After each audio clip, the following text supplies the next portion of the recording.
Happy Friday, scrap masters and quilters alike. It is week 28 if you are following along. It is great to have you either way. Are you ready to see what happens with our random block generator today? I certainly am. Let's get started.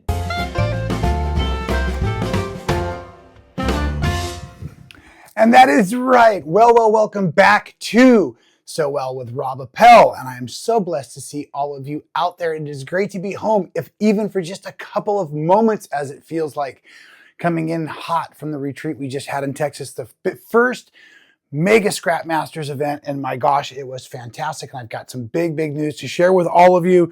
Came home with a bag of scraps, and to all of my friends and family that were there, I'm sorry I haven't even really gotten in. I've got a few parts and pieces I may be able to use. I'm hoping for green today on our 28th block, and I'm super pumped up about it. But yeah, I'm going to eventually get through these scraps and start to add them into my bin. One of the things we did talk about during the event was, what do we do when we have the need to keep adding in parts and pieces? We're getting low on certain colors. We're really enjoying the program. We want to keep going. So as I integrate, I will do just that. I will keep trying to integrate a little bit of the new fabrics into a couple of different blocks so that they get splashed throughout the quilt. On the wall right now, I've got a fun new layout where I've actually split apart those half diamond blocks, the ones that we're getting here out of, oh gosh, you'd think I have them memorized at this point, but this block 3, we have 4 of them right now if you're following along, and I'm super pumped up. But I've been putting them in different category clusters. I'm gonna use the word clusters, and now I've spread them apart with this here light block, this diamond block in the middle, the chain block of the one-armed geese. And oh boy, I think it's going to be fantastic. And I like what I'm seeing up here. And yes, I was teasing you all a little bit a few weeks ago, and you saw in the background at the retreat, I've also made several blocks. I'm up to about, I think, 22, 23, something like that, of black scrap masters blocks, series 1 and series 2 coming together. And that's really fun because I am pumped up to be talking about what's going to be happening and why we should all be doing more and more scrap masters, including us this week. We should get into our scrap masters real quick. But before I tidy up the set roll, I want to point out that this row here will most likely fit in on the other side with keeping this darkness going up to the lightness. You know, I'm kind of now starting to really be able to pre-strategize some of the color theory within the random blocks, the random quilt as I go. But I really left these blocks out and these other two to point out because the last few weeks I have been not only going too fast, but running on low. My bucket was empty, my energy was empty. And so a few weeks ago, I did this block and I had one of the geese or whatever rotated. So yes, I have corrected it. I want to let you know that Jack and I took some time and we fixed up our block here. And then also, this is last week's block. This is block 2, 7 fabrics in the blue violet family. And I don't believe I've quite posted a photo yet on our social media on So Well. Please be following along. Oh, and I forgot to mention, yes, you should be chatting along if it's Friday in the premiere. Of course, I would encourage you to also subscribe. 2 p.m. Friday afternoon Pacific, 5 p.m. Eastern time. Of course, all of these are also recorded so you can watch and play along later on. So yes, these blocks are really exciting. And one of the most exciting things is we now have officially caught up and have available on robappell.com the official Scrap Masters spinner and die set. And this is really fun to have, and people were going nuts with it. Of course, I'm going to use my big die so we can see them, but I love my newly remade color spinner. So what block are we going to use this week? Week 28, what block are we going to use? I didn't even tell you it was coming, did I? Block 2. Block 2 again. That's what we did last week, is it not? Ooh, awesome. Okay, I can handle this. And if I can't remember, folks, there is only one rule, and that's on your free pattern download. The link below over to robappell.com. There are no rules. That's Scrap Masters. Block 2, a checkerboard, diamond in the rough, point on block on point, something like that. What color are we going to focus on today? I'll be using from my low volume neutrals. Ooh, that looks good. Blue violet. Did I not just do this last week? Blue violet? Hey, it is what it is, and it is what it is. So there's our blue violet block number 2. And last week, remember, we had 7 fabrics. If this lands on 7 again, I'm going to feel like it's a complete rerun. but it's not. So I'm going to make the block completely different. This will be a fun challenge. Here we go. Ooh, 1 is a reroll, or add it to it. 19. I'm certainly not adding one more to that. Okay, so we've got 19 fabrics. That's going to actually be really cool because of all of the different positions in here. And now as I start thinking more and teaching more in a big group, it was great to get all of the feedback. And what I really want you all to do when you're looking at these patterns is I want you to see the white, gray, and black as families of different fabrics. So they're not necessarily light, medium, and dark tones. They could be if you're working on a monochromatic or a single color family, but you can see by a lot of my blocks, I'm mixing up the color families here. So some positions you'll see where I've used the green as the dark or the black in the pattern. The medium or the gray in the pattern was my orange, right? So I know that that can be kind of confusing. Light, medium, and dark can be relative, but I want you to see you can actually see the designs in the blocks. As long as you'll start to break away and start to think in your fabric choices, black, white, medium, black. See, I can't even do it. Black, white, gray as color families. And because if I've got 19 higher numbers, I'm definitely going with 3 different families today. Blue, violet, I used this one last week, so that means we're going to use the opposite one this week. We use greens and orange, so let's stay away from those. Let's get into some really beautiful teals. And I'm also going to add in some other background fabrics from this because I can and I want to and I need the numbers. So as I dive into my darker purples here on my blue families,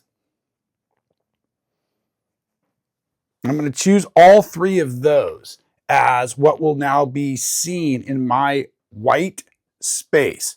It's okay, but I've always said my white space was filled with my low volume neutrals. So I'm going to show you how this works, and it may be opposite, but if we can just think of color families, I think we got this. I'm going to integrate some of these beautiful new teals. There's fabrics 4, 5, 6, 7, and 8, and 9, going towards 19. And then as I look at the wall, what else could I bring in with those teals that would be good? I want to stay away from the orange and I want to stay away from the green. So maybe we are going to need to bring in something like these pinks. And that's pretty, and that might help in some of these positions over here. It might fill in this space over here, and this works a little bit. It's going to not be exactly the same fabrics. So now I was at what, 10 or 9 or something like that. I'm at 11. Let's pull in a few more here. I like the strength this brings into the party. 12, 13, 14. That's getting pretty, okay, we're going to call that right there. That's us, that's 14. And no, I didn't get to 19, and that's also okay. Remember, there are no rules, and I don't want so many fabrics that it becomes a cluster. You know what I'm saying? So I want it visually pleasing, and right now I like what I see. So now I'm going to label these as my, just to make it simple on the eye. If these were my whites, these are my grays, and these are my blacks as the pattern sees it, okay? I'm gonna start to try to use those terms again so that I'm not talking color confusion for those of us who are our new quilters out there and are really trying to learn as I play along with fabric and quilt design. So therefore, I'm gonna go to my pattern and I'm gonna count out the ones I see as white and black half square triangles first. And I'm gonna need 1, 2, 3, 4, and it should be the same. So I'm going to need 8 of those. So now I'm going to use 1 of these, and 2 of these, because I'll be able to yield 2 half square triangles from every groupings of these 3 inch square, you know what I'm saying. Here we go. Okay, so if that was my white space, my black space here is going to be from this brighter, and I want to brighten them up. So let's put that brighter pink there. Let's put one of these, make sure we're going right sides together.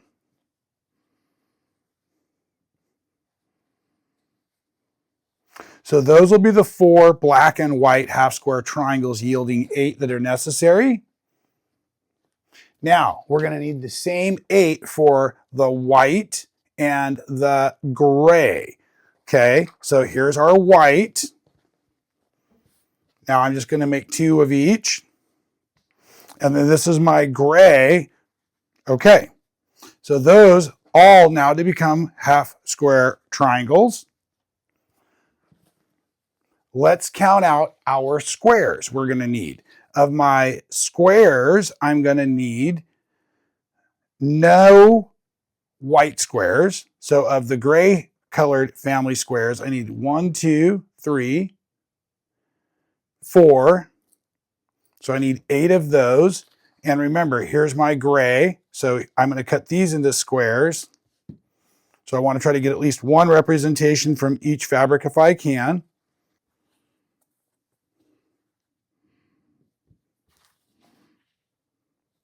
8 of those. I'm going to take my trusty rotary cutter, squaring off of a 2.5 and 2.5. So just bringing my 3-inch square scraps down to 2.5, 2.5 for the squares in the pattern we're following today. And now we'll need to do the same for the dark colored fabrics, and that's over here from my pink pile. I know it's a brain tease, but it isn't if you'll just do the white, gray, black for me. 1, 2, 3. There's 4, 5, 6 to keep it kind of bright and cheery. We'll use more of the brighter versions, and this will just lighten it all up. That should be my 8 there. So we'll just set all of this aside to return to the golden tray of treasure later when I'm a little more organized. But at the moment, I'm also just going to square off of this 2.5, 2.5.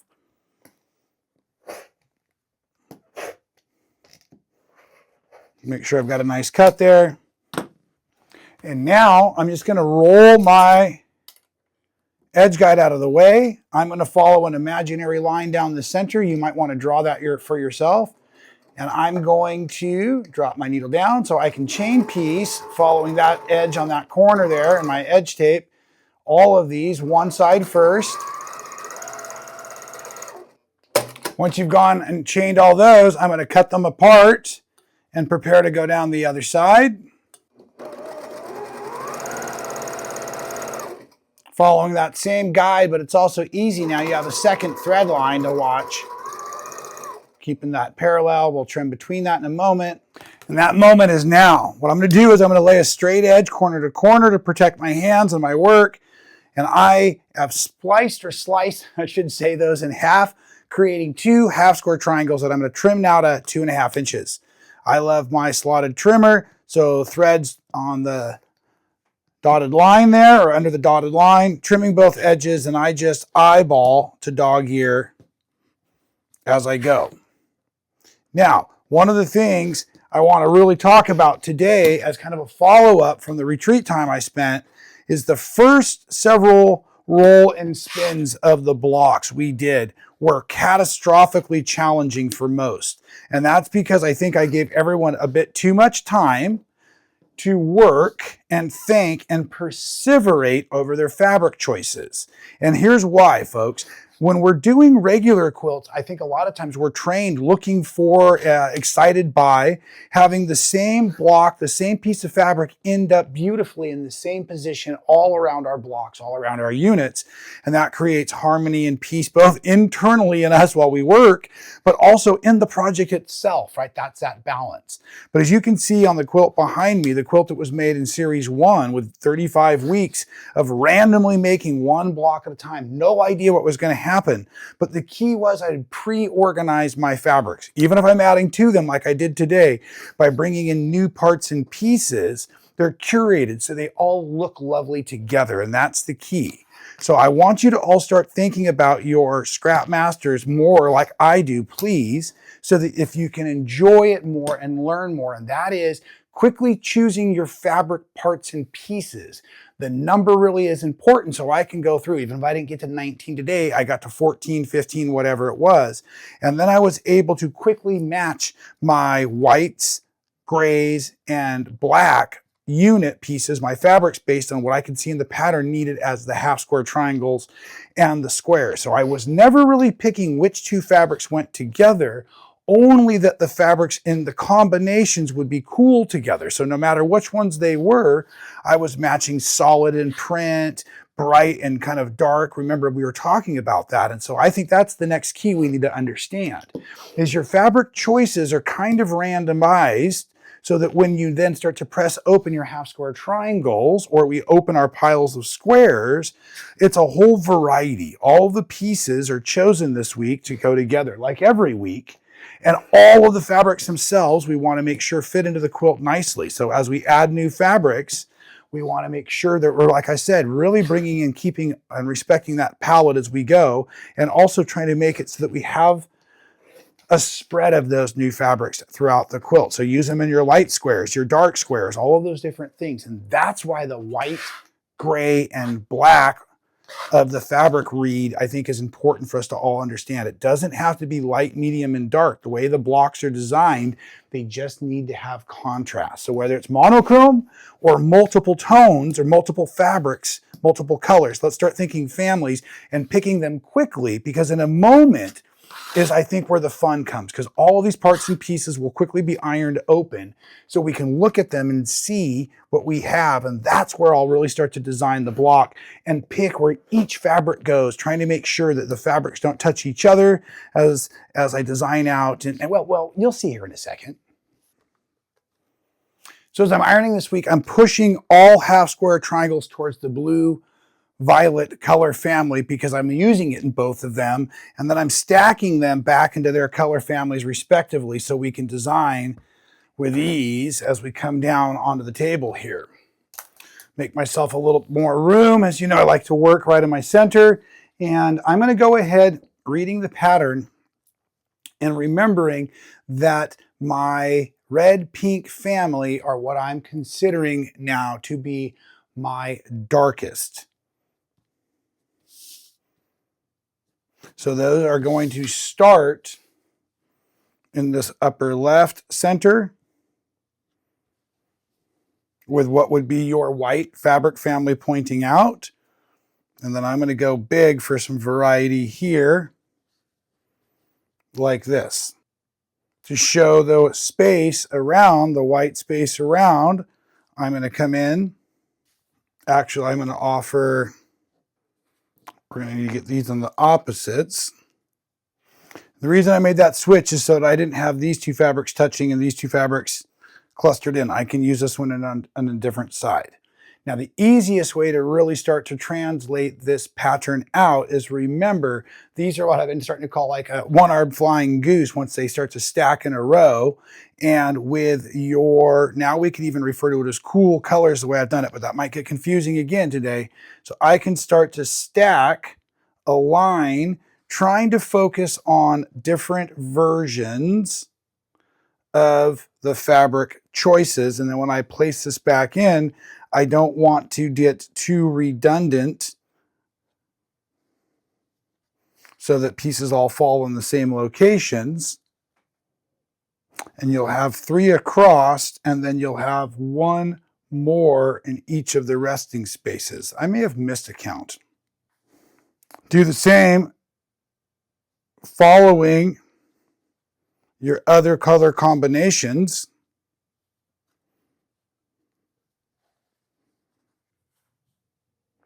And yes, I can see I'm already, or am I shy?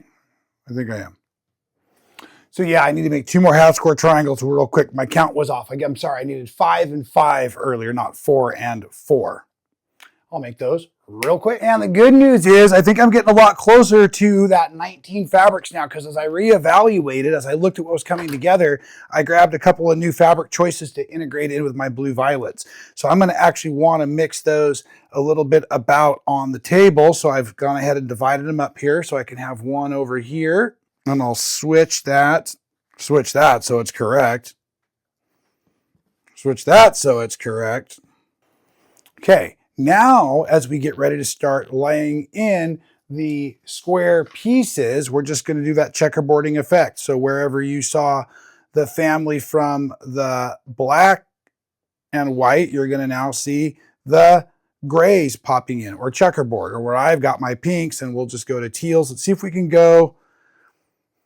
Try not to have solids touching.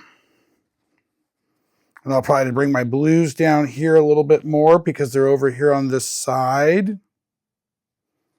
Excuse me, these need to be over here.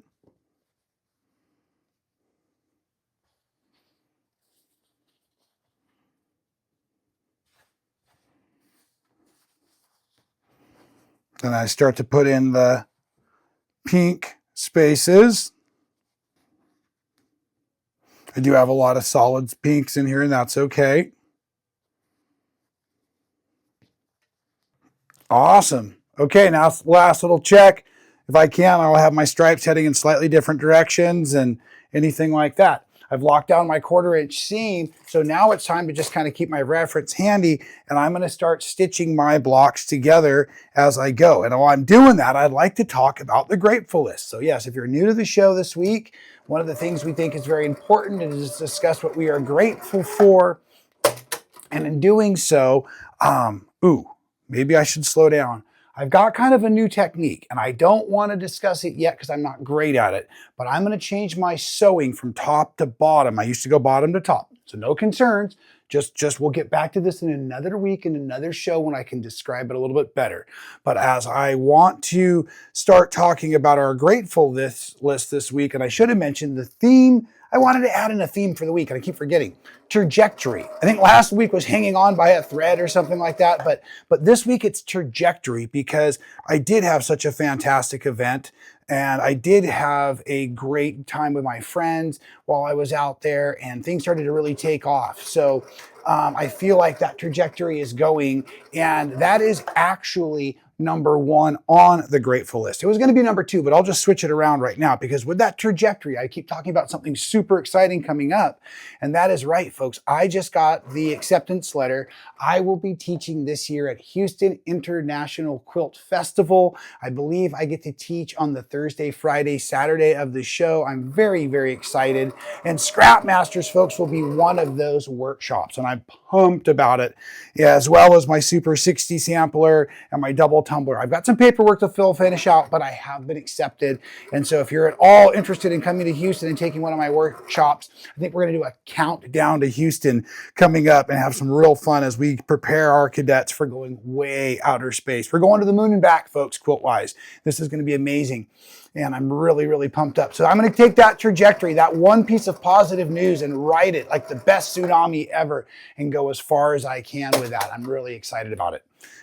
So with that being said, I'm also going on to now number 2 on the grateful list, which is I'm grateful that I had an incredibly close call in travel. Actually, a couple, if I think about the driving incidents I almost had. I had rented a car that didn't have much pep, and my goodness, it almost left me a little in trouble a couple times, but that wasn't the close call. I left with plenty of time yesterday to get to the airport, like literally plenty of time. And there was over an hour extra delay in traffic first thing in the morning going through Dallas, which I'm used to, but it was awful. So then the GPS rerouted me, and that took forever. I got behind a bunch of construction, and I was sweating bullets. So of course I just started to pray. I reached out to my mom and my wife, and everyone was pulling for me. And folks, by the time I got my bags checked and I got through security and I was able to sit down and rest a little bit, I literally had 8 minutes to spare before they called my boarding group, which was amazing. So I was blessed. I like to have a little bit more time. That was a little bit closer call, but I'm very grateful that I made it, because I am on the road again with a 48-hour turnaround, and I just didn't have it in me to stay overnight and have to come in and just be totally terrified. And with that trajectory, like I said, I came in instead. And yesterday I did laundry, and I started up the factory. I started making more of our wonderful rotary cutter spinners. Ooh, manufacturing day. Making tons and tons of the spinach for us. And for our color wheel, those, like I said, are available now. I got everything packed up. I packaged 80 of the Super 60 templates for the workshop that's coming up. And actually, that's tomorrow if you're in Hanford. And so I'm pretty excited about this right now. And things are going pretty dang well. So with that close call, we now get into smooth transitions. That was actually number 3, as I was able to come home in the grateful list. And even though I was incredibly tired from a week of tattooing and teaching and just kind of burning the creative candle at both ends, I slept just a little while on the airplane. And when I landed and got home, I just hit it full speed again.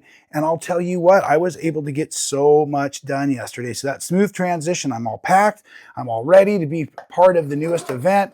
And normally I like more than a 48-hour window, but because it was from a air travel to a road trip event, I felt a little more confident in being able to pull it off. So here we go, away we go again. And I'm pretty excited to be back on the road with all of you. Hanford, California, that's where I'm at today while you're watching this. And I'm on a little break at the moment. So chat along with me, and I'm going to finish up these pieces and show you our block 28. Week 28, block 2. Somehow I always get tongue-tied, don't I?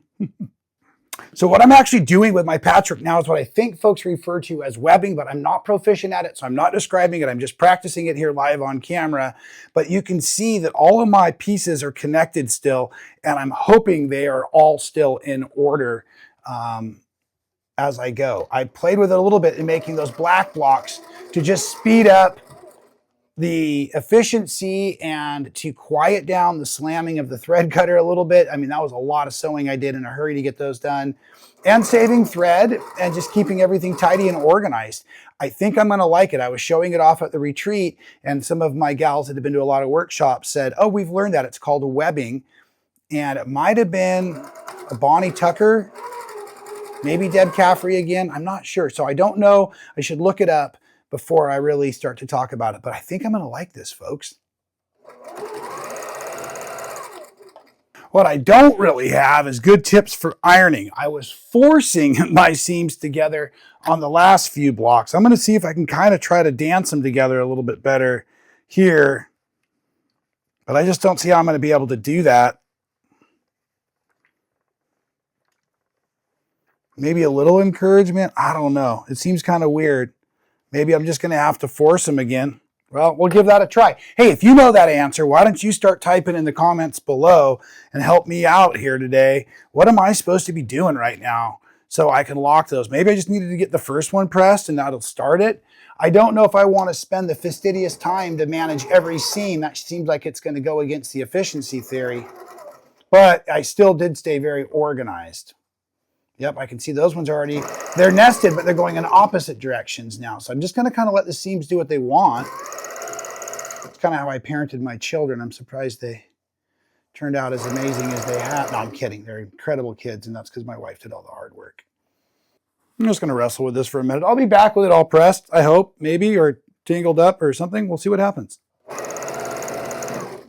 Oh, this last row, I think I got almost all of my seams to nest. And I will say, way more fast and thread saving.